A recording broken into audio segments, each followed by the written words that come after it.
ഇന്ന് നമുക്കൊരു മോരുകറി വെച്ചാലോ? വാങ്ങ മോരുകറി ചെയ്യலாம். ഗ്യാസ് தீர்ந்ததோண்டு இண்டக்ஷன்ல செய்யறேன். வாங்க மோருகறி செய்யலாம். அதுக்கு ஒரு பேன்ல கொஞ்சமா எண்ணெய் ஒழிச்சு கடுகு ஜீரகம் வெந்தயம் இட்டு கொஞ்சம் சூடு பண்ணணும்.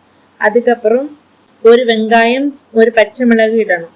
இதுவும் கொஞ்சம் நல்லா கிண்டி விடணும்.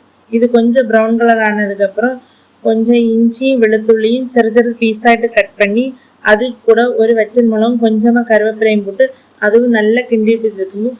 கொஞ்சமா மஞ்சள் பொடியும் போட்டு அதுவும் நல்லா கிண்டி விடணும். தேங்காய் யூஸ் பண்ணி கூட மோருகறி வைக்கலாம். இங்க ஆசாம்ல அவ்வளவா தேங்காய் கிடைக்காது, அதனால நான் தேங்காய் போடாம மோருகறி வைக்கிறேன். இன்னும் ஒரு டைம் தேங்காய் போட்டு நான் வீடியோ அப்லோட் பண்ணலாம். மோருகறி தயிர் புளி இல்லாததுனால நான் தக்காளி யூஸ் பண்ணுவேன். தக்காளி போட்டா ஒரு ஸ்பெஷல் டேஸ்ட் வரும். தக்காளி போட்டதுக்கு அப்புறமா தக்காளியை நல்லா கிண்டி விடணும்.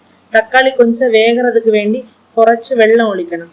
தக்காளி வேகிற டைம்ல தயிரை நல்லா பீட் பண்ணணும்.